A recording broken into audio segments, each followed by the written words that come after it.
Hello and welcome to Cells Com Light. This person I'm going to be talking about thinks animals and humans should have the same rights. They should have animal rights, which is kind of dumb if you think about it, because they're animals. They can barely even think at all, let alone need rights. Hey everyone!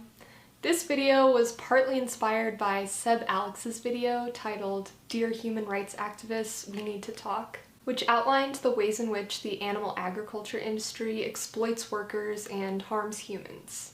It's a great video to share with your non-vegan, social justice-oriented friends, so I'll link it below.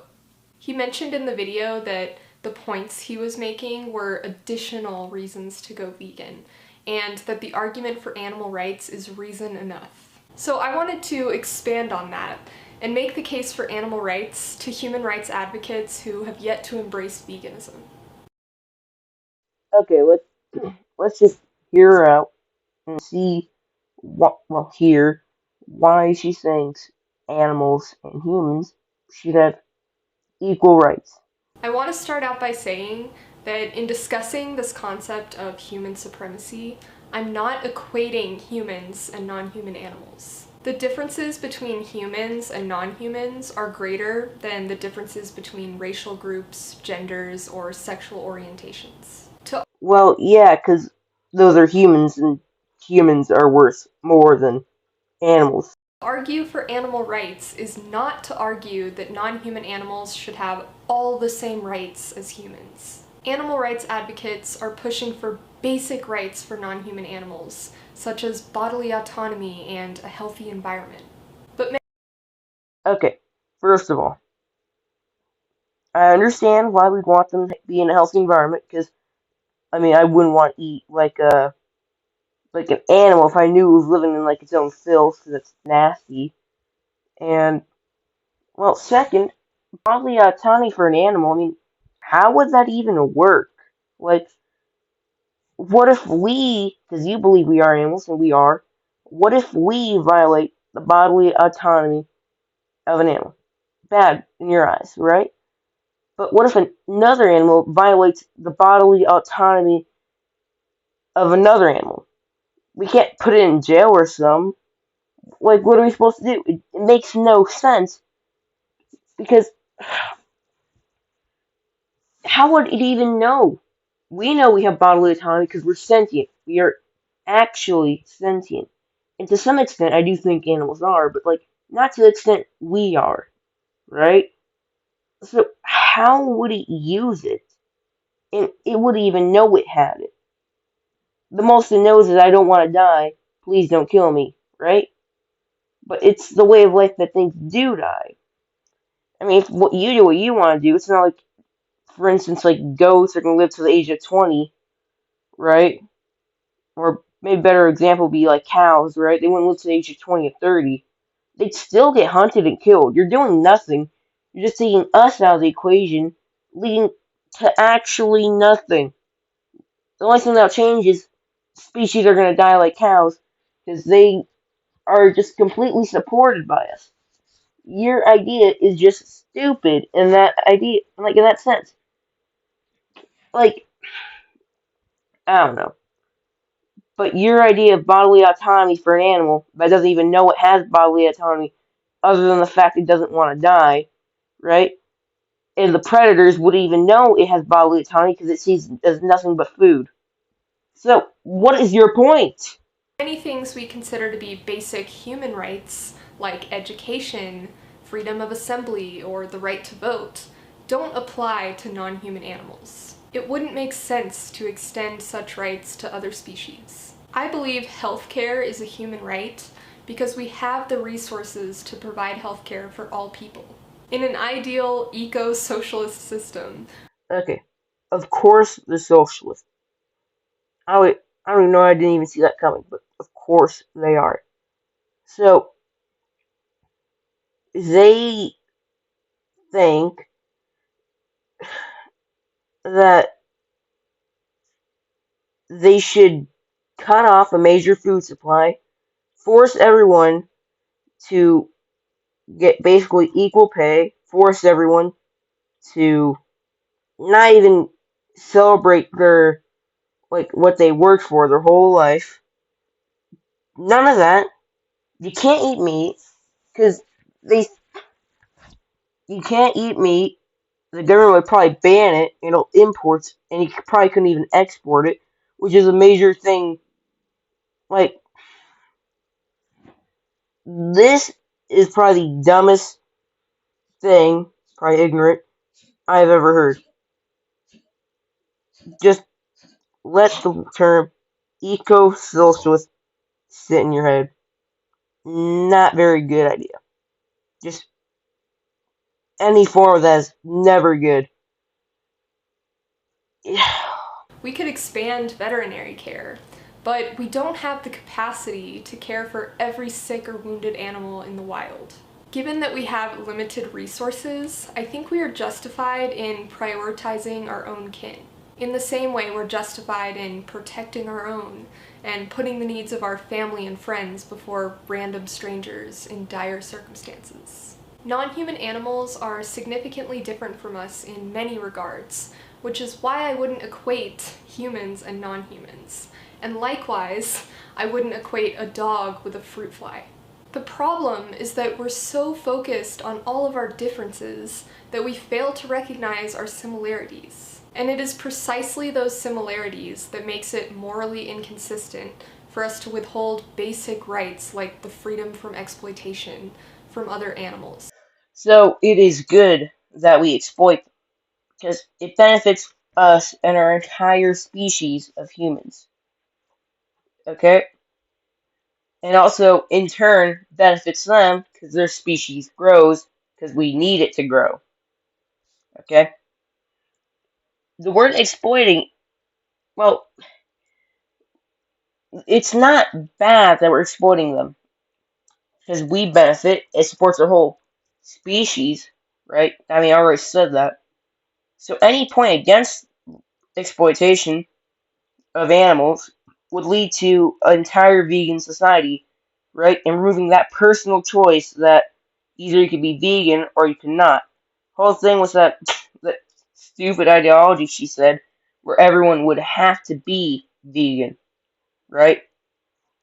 It's not exploiting buying chickens, growing them in your yard, and eating their eggs every other day. No, they benefit because you feed them and you keep them safe, and in turn, they provide you with food, right? Very, both people win, right? But, I mean, it's a little more iffy when you get to the big old mega factories, but to some extent, they are still protected, and in turn, we provide protection, and we benefit from their eggs and their meat, right? So both parties benefit, I just think we need to improve living conditions, is all, really. And then this whole situation that you guys are talking about would be gone. Okay? So both parties benefit. And there's nothing wrong with it. Okay? And it's not that big of an issue. Because it's either us or, well, the animals, right? And there's no reason we should value them over us. Because we are more important than a chicken. Okay? I mean, I don't even know why I have to say that. Ugh. Animals used for food, clothing, research, and entertainment may have fur, feathers, fins, scales, tails, or hooves, unlike us, but like us, they have eyes to see, ears to hear, mouths to feed, and a brain and central nervous system to feel. Some animals we keep in captivity, such as elephants, whales, dolphins, and chimps, are highly intelligent and have a complex emotional range not much different from our own. But ultimately, to quote Jeremy Bentham, the question is not can they reason, nor can they talk, but can they suffer? And the answer is a resounding yes to any creature with a brain and central nervous system. Okay, I do acknowledge animals and humans are very different. I mean, that's why we don't give them rights. The only right they should have is the right to not be abused, right? But but just, well, we don't harvest whales. Well, we don't in the West. But, it's also looked down upon heavily because it sucks to see an intelligent creature like an octopus, a dolphin, or a whale eating, right? Because it's unethical, because they are intelligent, and they do know for almost certain that they are in pain and that they are suffering, and it's sickening. It's sad to see chimps in cages, right? But, and pigs are weird. They are pretty smart. Maybe for them we should have something a little different. But cows, chickens' brains about big as the tip of my thumb, right? Those are not intelligent animals. They do not. They're suffering, which cows probably not that much. I mean, you're acting like they live in slaughterhouses. No, they live in like farms, right? And then after like 5 or 6 years, then or less, then they get sent to the slaughterhouse to get killed. It's not like they're like chickens, right? But cows live pretty humanely. Chickens, not so much, and we should do something about that, right? Because not only is it immoral and unethical to keep them in small confined areas, it's also probably not good for the food if you're going to get it. So, no matter what, we should improve that. That's why people are making it a selling point that the chicken is free ranged, right? But other than that, the suffering of the animals, right? No matter how short or long it is, it's the benefit of us, and we need it a lot. We need it more than them, because humans are number one, and they are not even number two, right? I understand that throughout history, marginalized people have been dehumanized compared to animals. So animal rights advocates are often cautioned against using terminology and imagery that compares the suffering of animals to the suffering of marginalized people. I recognize the importance of approaching this topic with caution, but I think ultimately this speaks to how pervasive speciesism is in our society. Take this excerpt from The Uninhabitable Earth by David Wallace Wells. I'm not about to personally slaughter a cow to eat a hamburger, but I'm also not about to go vegan. I tend to think when you're at the top of the food chain, it's okay to flaunt it, because I don't see anything complicated about drawing a moral boundary between us and other animals, and in fact, find it offensive to women and people of color that all of a sudden there's this talk of extending human rights-like legal protections to chimps, apes, and octopuses, just a generation or two after we finally broke the white male monopoly on legal personhood. Non-human animals are so devalued that the mere suggestion that they're worthy of respect and that their suffering is in many ways comparable to ours is considered deeply offensive. We have a tendency to rank suffering and oppression in ways that are unproductive. Think Western feminists raising awareness about social inequality. They're often told that women in the Middle East have it so much worse, so they should shut up and be grateful. Well, you do have it better, and you should be appreciative you do have it, because not everyone has it, and you were able, people in the past were able to fight for it, so you can have it. And there are people unfortunate enough to not live in a free country where they don't have it. It's not that you should be thankful, but you should be appreciative, right? You phrase it just so like you need to be, but like you don't have to. But you should at least acknowledge people have it worse in different places like the Middle East, because that's a ooh. We could play the game of Would You Rather and find that, of course, some suffering is measurably worse. But pointing to those who have it worse is a diversion tactic. It's dismissive and irrelevant. We should fight oppression wherever we see it, regardless of the perceived severity. This goes for the animal rights advocates who downplay the suffering of marginalized people in the West because the animals have it so much worse. And for human rights advocates who dismiss veganism because they perceive non-human animals to have a much lesser capacity to suffer, justifying their commodity status. When the concept of human rights was defended in the late 1700s, in Thomas Paine's Rights of Man and Mary Wollstonecraft's A Vindication of the Rights of Women, Thomas Taylor wrote a satirical essay titled A Vindication of the Rights of Brutes, arguing that if we were to grant legal rights to men and women, we would have to grant rights to animals. His conclusion, though, was that the concept of animal rights is so absurd that the argument for human rights must be flawed. His conclusion is disturbing, but his reasoning is valid. Animal rights are the logical extension of human rights. The guy was making fun of women's rights because if women could have rights, then so should animals, right? Which is not true because women should have rights and animals shouldn't. He was making a dehumanizing comparison that women are just as bad as animals and that they don't deserve rights. Which doesn't mean he's right, because, well, animals are animals, we are humans. I mean, has an animal ever been to space before? Without the help of humans? I don't think so. Humans are just superior in every aspect. This is demonstrated in Peter Singer's argument from marginal cases. Basically, if we're going to claim that humans are superior in value to non-human animals because of our superior cognitive abilities, we would have to accept that people on the margins who have limited cognitive abilities are inferior in value. If we're going to exclude non-human animals from our moral consideration on the basis of inferior intellect, we would have to exclude people with severe cognitive disabilities as well. In other words, speciesism is a form of ableism.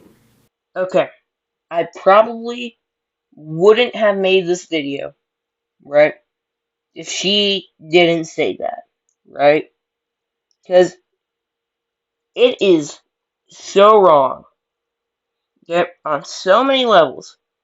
Because it's not I don't care about animal lives that aren't important to me, right? Because they're animals. Well, it is. But it's not because they're stupid, right? It does play a part, but it's also in the fact they're not human, right? So if there's some poor kid out there, probably living the best life though, I wouldn't know. But there's some person with Down syndrome, right? Or some other debilitating disease, or syndrome, or whatever you call it. I would never treat them subhuman, because they are just as human as I am. Just because they're different in that fact doesn't mean I'll treat them like they're an animal. Okay? Mental capacity has no part in why I don't think animals deserve rights.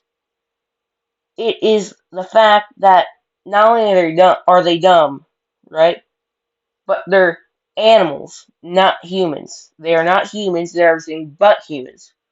So I feel for those people who have those debilitating diseases, or whatever you would put at the end of that. So what she said there is just terribly wrong, because no one, and I mean no one, looks at those people and think of them any less human than I think of myself. Compassionate people feel that we have a moral duty to protect the most vulnerable members of our society, such as children, the elderly, and the disabled.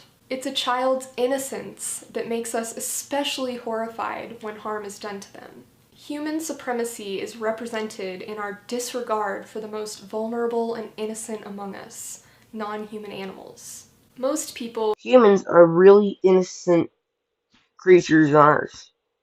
We are really innocent. We can choose what we do. Do we hurt this? Do we not? Do we eat meat? Do we not? But I don't really care, because no matter what, it's not unethical, right? But compared to other animals like chimps or what's it called, seals, right? We are innocent. It's not our nature to kill, but it is also in our nature to kill.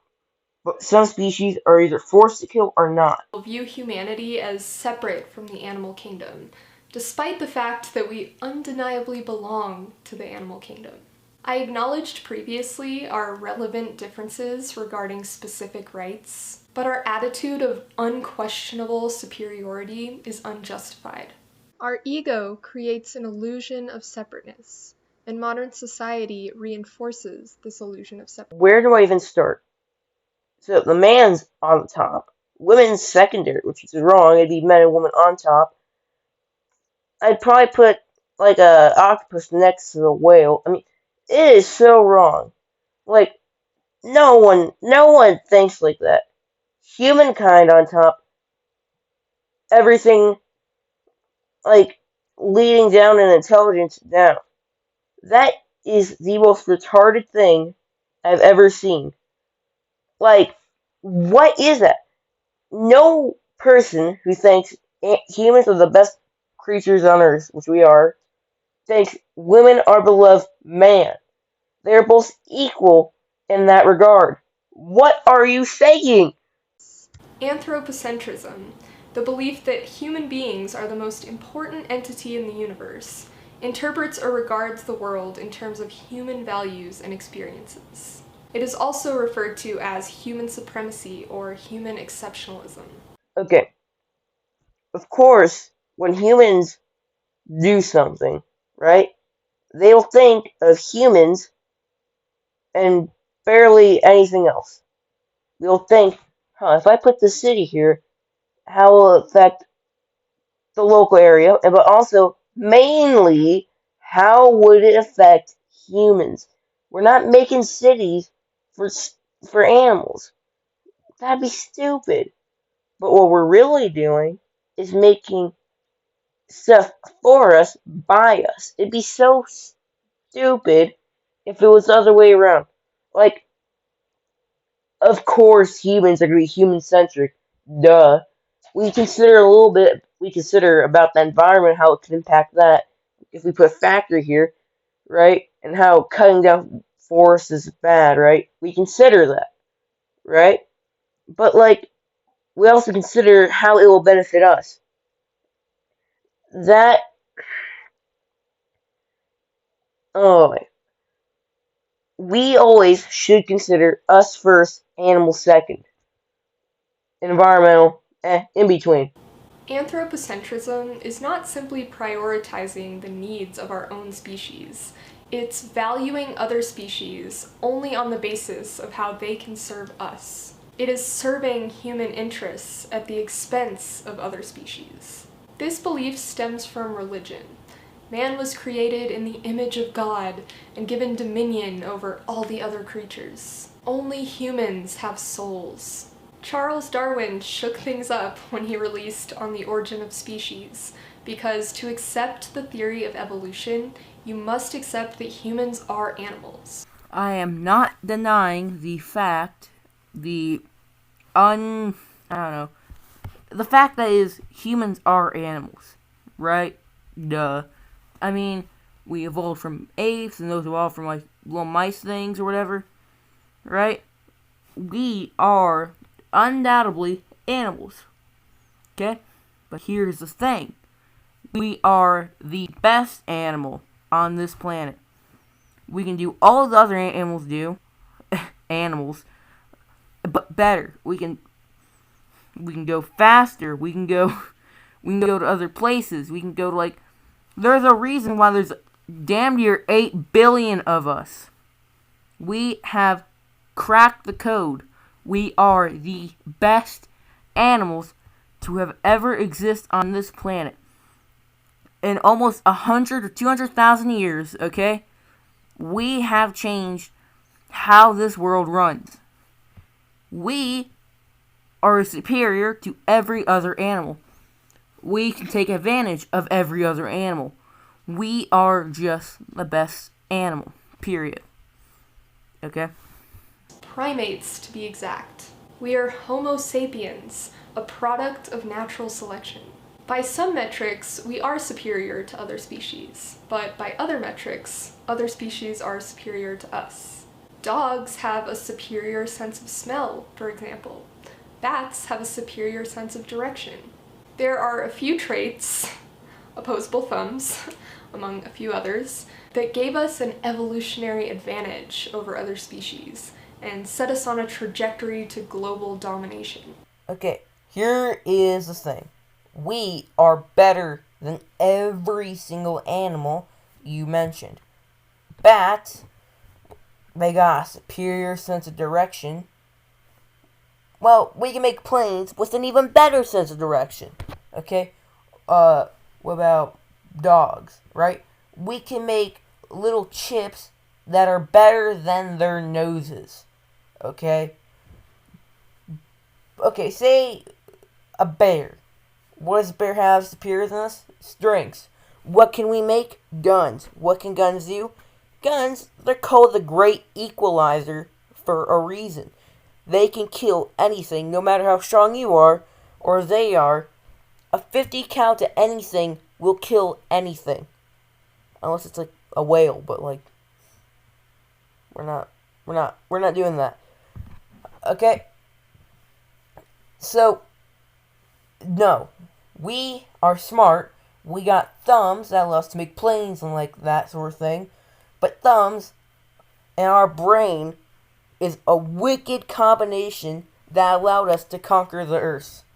It's undeniable that we're exceedingly advanced compared to our fellow Earthlings. While it's true that we've built spectacular things, we've also destroyed spectacular things. Our impact on those we share this planet with has been a net negative. Ecologists have identified humans as a hyper-keystone species because of our influence on other keystone species. A keystone species defined as organisms that have outsized ecological impacts relative to their biomass. Bees, for example, are a keystone species because without them, entire ecosystems would collapse. Without humans, many ecosystems would recover. I say this all because as a species that prides ourselves for being extraordinary in all of these beautiful ways, we sure are extraordinary in destructive ways. It's amazing that we use the former as a justification to brutalize other beings, as if might. Humans are the dominant species. We control the planet. Look at me. I'm the best. See, look at this animal. He's rubbish. I'm much better than him. My taste buds are the center of the known universe. This shitty animal is nothing in comparison. My intellect is astonishing. What has this animal ever done? Has it ever written a symphony? Has it ever been to the moon? No. So I'm going to kill him. Or you just could not kill him. OMG. You vegans think you are superior. Okay, so here's the thing. I kind of agree a lot with it, except for the last panel. We are the best species. They are dumb. They can't perceive the world. Why shouldn't we eat them? They're not human. Taste good. They're very good for us to eat. There's no reason not to kill me and eat them. What, am I going to eat tofu? Tofu? Nothing can replace meat except for meat. Okay? Simple. This is just dumb. I mean, oat milk, Oatly. It's terrible for you. Just drink the real stuff. Okay? This is just dumb. Okay, I'll be honest. Makes right. Our brains are wired to empathize with creatures similar to us. So typically our empathy is strongest for other humans, then other primates, then other mammals. Though personally, and I'm sure others can relate, I value the life of my dog more than the life of Donald Trump. Okay. If it was my dog, or some random person I've never met, right? It would be a hard choice, but ultimately, I'd probably go with the person. Like, I mean, the person has more value. The only value a dog has is you. It's you. It'd be so scummy if you died. So like an animal, for instance, that can't do anything, doesn't have really a family other than you, right? Just died. Like if you just died because of that, right? You'd feel like your whole life was pointless, right? And then you added the layer on of what I assume at the time, I forgot to check when this video was made, right? A politician, maybe the president, maybe not, right? At the time, maybe the president, and you're like, I would rather save my dog than the actual president of the United States of America. Regardless of what you think of Trump, right? Like, it's kind of stupid. Like, I think some things Trump's done is good, while I think some things he's done have wildly backfired. Like, the no trade with China. They got a whole loophole around it, so it doesn't even matter, right? But, like, I don't know, this is just a dumb argument, or whatever. Man. I feel more empathy and connection with a chicken than a corrupt demagogue. Generally speaking, humans may have greater moral value than non-humans, but not simply by virtue of being human. Individual Homo sapiens have greater moral value than individual prairie dogs, for example, because of our longer lifespans, richer emotional experience, and stronger social bonds. But if you zoom out and look at things through the lens of an ecologist, you could argue that prairie dogs as a whole have greater moral value than humans because of their role as a keystone species. It's reasonable to value individual human lives more than individual animal lives, but it's unreasonable to regard the human species as most important. It's reasonable to value the life of a human over the life of a fish, but it's unreasonable to value taste, pleasure, tradition, or convenience over the life of a fish. The ethical... Okay, first point. Fish, they're dumb, they can't feel pain, and they're borderline plants, okay? They are just the bottom of the barrel. And, I mean, I go fish regular, but, like, they're not smart. Second of all, as scientists have developed a more powerful telescope, we have been able to see deeper into space. And now we have reached a point where we can see into the heart of the universe. What did we find at the absolute center of the universe? A non-vegan taste buds. The single most important thing known in the universe, and around which everything else must function. Okay, here's the thing. It's okay if you're a vegan, right? But like, meat, it's good, it tastes good, it's just nice, okay? It's good for the body, it's good for a lot of things. So, what's wrong with eating meat in the first place? I mean, the life of an animal is not over the life of a person. Animals eat animals because they know it tastes good. We are animals, we also eat animals.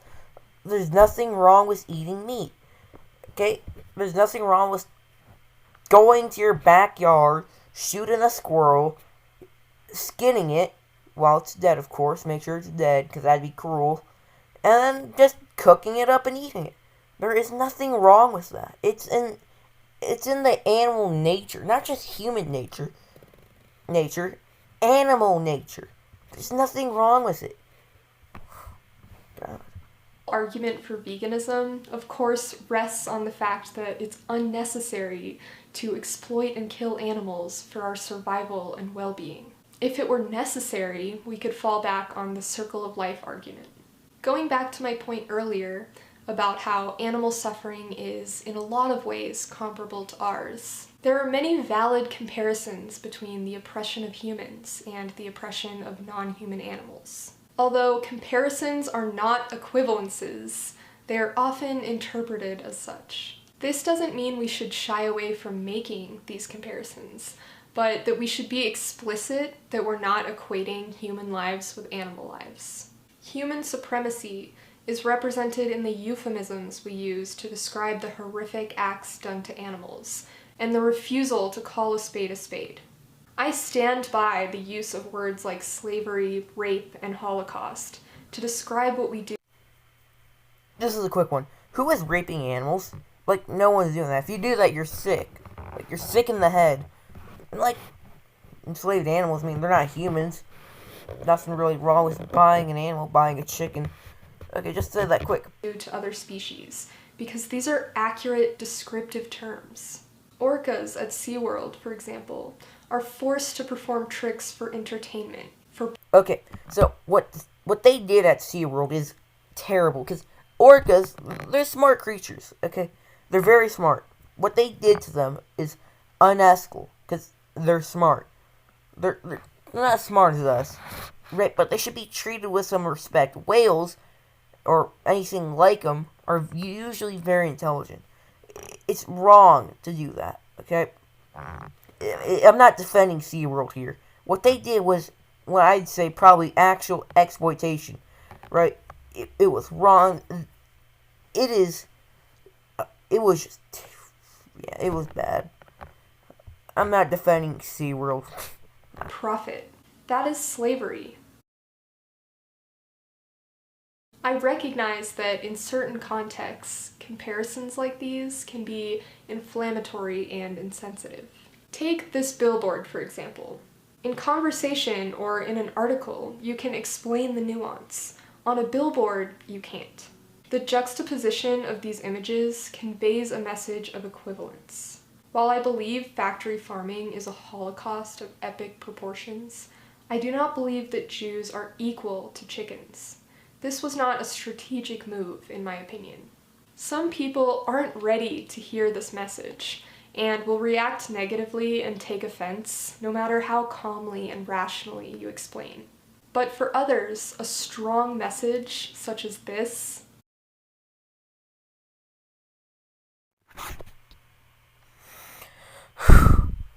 in relation to animals, all people are Nazis.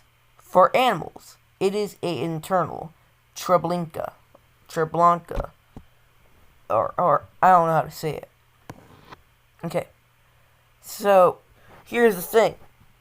We kind of are, right? I mean, all the steps for like genocide is happening, mass killing, dehumanization of animals, that sort of thing. That's some of the main steps of it, right? But here's the thing. They are animals, right? You wouldn't call, like, coyotes Nazis because they hunt, like, rabbits and, like, foxes and stuff, right? You wouldn't call them Nazis. So you shouldn't be calling us Nazis, because when you call it like that, right, we are Nazis because we eat meat and we like to eat meat. Or some way that goes, right? So yes, in comparison to that, we are the Nazis because we hunt them, we eat them, we dehumanize them, we genocide them. But, like, who cares? They're animals at the end of the day. We're humans. It's just so dumb. Like, I don't want to get too off topic here, but, like, no, we're not Nazis. We're not actual Nazis. Then you'd be calling coyotes Nazis. Then you'd be calling foxes and cats Nazis. Well, they made a book about that, but, like, you get the point. That's stupid. God. can be powerful and effective because in confronting such a shocking truth, they're able to understand the gravity of the issue. To argue against the use of these terms in any context because of its potential to offend belittles the suffering of the animals. It puts them on a level so far below us that they're not worthy of nouns that describe exactly what is done to them. On the flip side, to use these terms in a descriptive and nuanced way in no way belittles the suffering of human victims. Elevating other sentient beings to a level of basic respect and honest terminology does not diminish the worth of human beings. Recognizing that non-human animals could be victims of sexual assault, slavery, and murder didn't lessen my empathy for other humans. It actually strengthened it. I became much more cognizant of human rights issues after I went vegan. Veganism gave me the foundation to align my actions with my values in other areas, and I committed to boycotting the fast fashion industry. In conclusion, racism, sexism, heterosexism, and speciesism are different manifestations of the same evil: discrimination based on arbitrary characteristics. What is a arbitrary characteristic? Is it you're black? Yeah, it doesn't really mean anything. Is it the way your eyes are shaped? No. Is it the way your lips look? No. Is it how tall you are?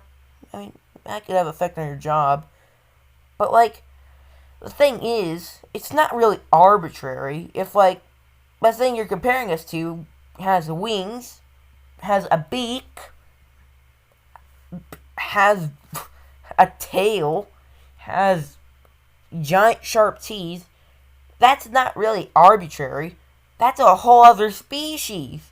Okay? Oh, just because this animal here, it has 8 legs, poisonous venom, doesn't mean you should consider it, doesn't mean you should take away its rights. Please, come on. Oh, this animal has like a 10-foot long neck. It eats leaves. It's like me. It's literally me. Okay, here's the thing. It's not really arbitrary if it has a 10-foot long neck. That's not arbitrary.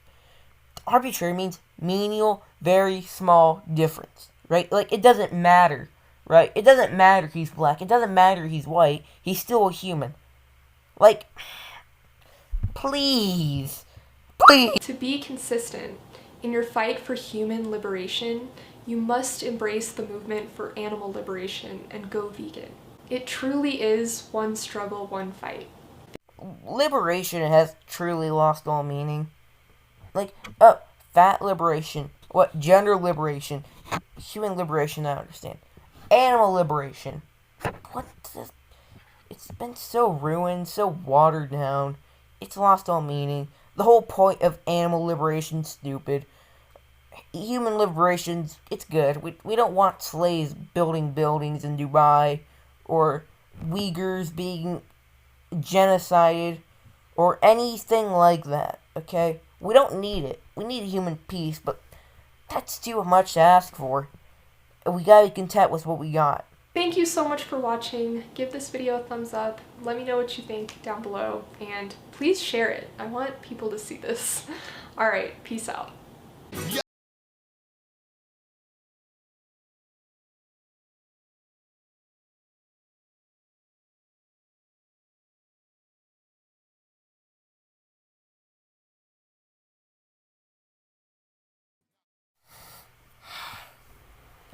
Never have I ever heard a Jamaican rap song about veganism.